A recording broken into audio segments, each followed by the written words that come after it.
We've been taught, most of us, from our childhood, some very basic rituals. Even we, with our the power part of manpower, PWR, we were very structured about the way we would initiate teaching it to people. We would have, this is the type of prayer you do, this is the type of reading you do, this is the type of writing you do. Remember, this is the PWR of manpower. It is not uncommon for someone who's newly joining us, when they say prayer, they'll ask questions like, well, what counts as a prayer? Or how long do I have to pray? Or how many times do I have to pray?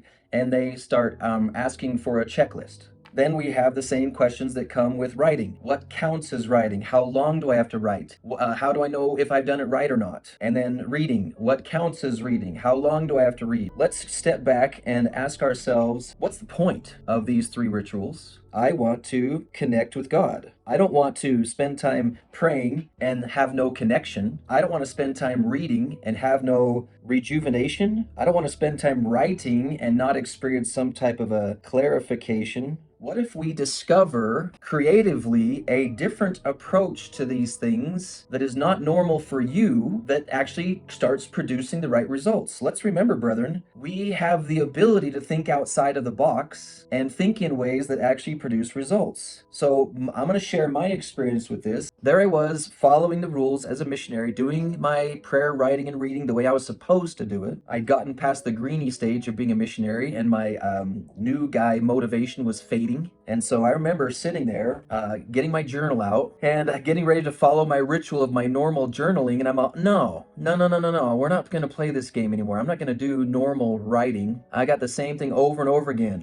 We went tracting. We tried to find people to teach. We came home and had lunch, took a nap, looked for more people. It was hot and gross outside because it was August. Started to think, all right, how would I do all this if I was just starting from scratch? If I wasn't raised in a religion, how might I do this? And I remember an experience I had in elementary school where our teacher introduced us to an opportunity to do pen pals with people over in Europe. And I remember the anticipation of writing a letter and looking forward to getting a response. And I just pulled my journal out and wrote, "Dear God." It was a shocking experience at the time because I wasn't really, I was doing it out of frustration as opposed to inspiration. And for the first time, I didn't hear a voice. I've never heard the voice of God before. I just get insights and sensations. And the response I got was something like, yes. I'm like, wait a minute. I have been kneeling down on the side of my bed all the time, just like I'm supposed to. And I got crickets. I got nothing. I got no answer. I sit down in a state of emotional agitation, and then I hear,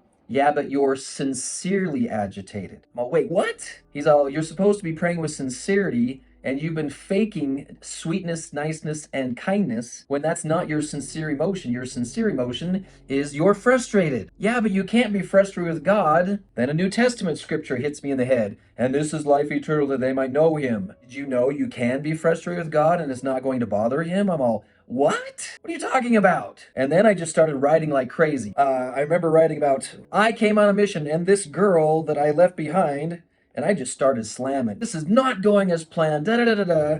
And then I went through some arrogant phase. I still remember most of it, or a lot of it. You know I'm one of the smartest young men in the world right now, and you send me to inner city Detroit as a missionary where I can't teach anybody how smart I am? He's all, we'll explain that one later, Harker. If you're finding this video helpful or want to help us reach others in need, don't forget to like, comment, and subscribe because it really supports our channel. Thank you.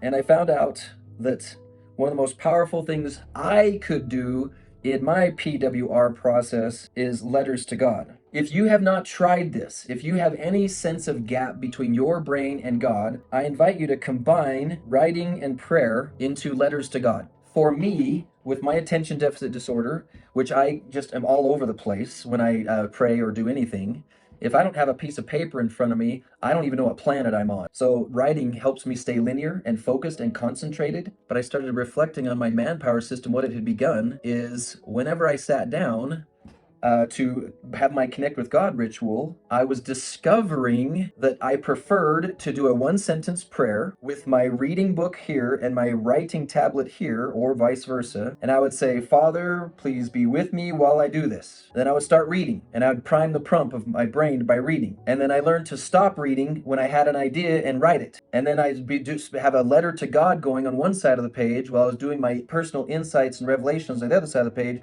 So I'm discussing it with God on this side, and I'm writing the answers on this side. And as soon as my brain started to be a little slow, I would start reading again to prime the pump some more. And then when I had some ideas rolling, I would go back to my writing, discuss some things with God in the letter side. I really want to encourage you to really be flexible with what counts, and think about, as you're reflecting, what type of praying produces the best results for you? What type of writing creates these feelings for you? What type of reading? And I strongly encourage the first thing you try in your discovery worker plan is use your W square today to make a plan for tomorrow. And then you're done. Then you're done with the W square today. Cheat a little bit by praying before you do your W squared. Say, hey man, can you help bring things to my remembrance that I'm probably going to forget tomorrow? Can you give me some ideas, help me remember, give me some insights? Check, check. I got my prayer done and I got my writing done. Read your wife's calendar and count it as reading. Hey, I read a text message from my wife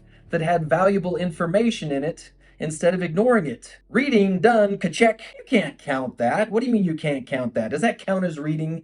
Well, did it add value to your life? Yeah. Okay, did it bring you closer to other people, etc.? Well, yeah. Well, count it then. Count it. Pray, write, read. You just did all of it in 5 minutes. Does that really count? This is where you go back to God and you say, does this count? And he's the only one who says, yes, it counts. One of the nicest and most convenient and powerful things I've seen that improves the trust relationship with a wife is when you've done your PWR work before you talk to her. And because there's a lot of writing involved in it, you share it with her before she asks. Now, at your phase, you're going to have some things in your writing that include your plans for how to win your battles for the next 24 hours. Here's my plans. Here's where Satan's going to show up. Here's how he's going to try to get in my head. And so we're writing down, and the accountability is more about the future than it is about the past. Then all of a sudden, tomorrow's conversation of what you're sharing is a very quick review of how well you did with the last 24 hours in following your plan. If there's anything I've learned lately about how to bring peace and trust to a wife, it's when she has a decent idea of what the plan is or your plan is before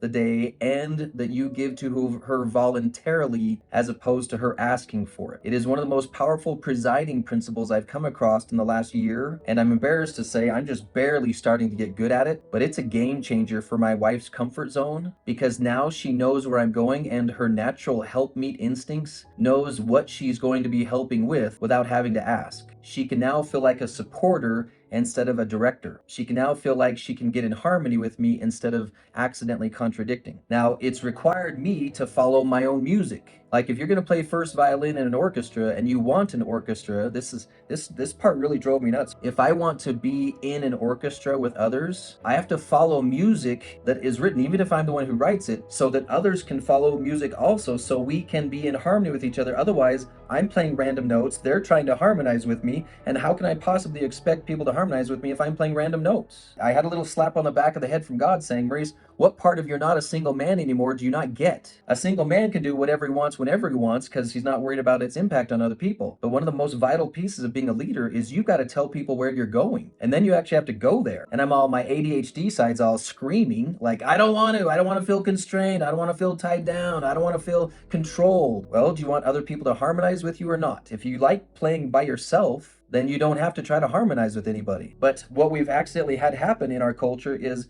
we have wives who start talking like moms, and we start feeling like teenage boys because she's asking for information and we feel like she's just in our business, instead of understanding the concept of presiding means make a plan, make a good plan. It doesn't have to be a perfect plan. My wife really tolerates imperfect plans. She says, I don't care if we lay around all day watching TV or if we go build a skyscraper, as long as I know what the plan is so I can be supportive. But if you don't tell me what the plan is, and I'm the one telling you what the plan is, then I'm the mom. And it's really hard to relax in the bedroom with a person that you have to mother. So brethren, take this DPAR system and this list system and this planning system, and then just do it as if it's just you and God, but then put it where your wife can see it or others can see it so they know where you're going. There's no such thing as a permanent plan. In sports, you make a plan and then you adjust. You make a plan, then you adjust. Expect to adjust if wisdom says to do so,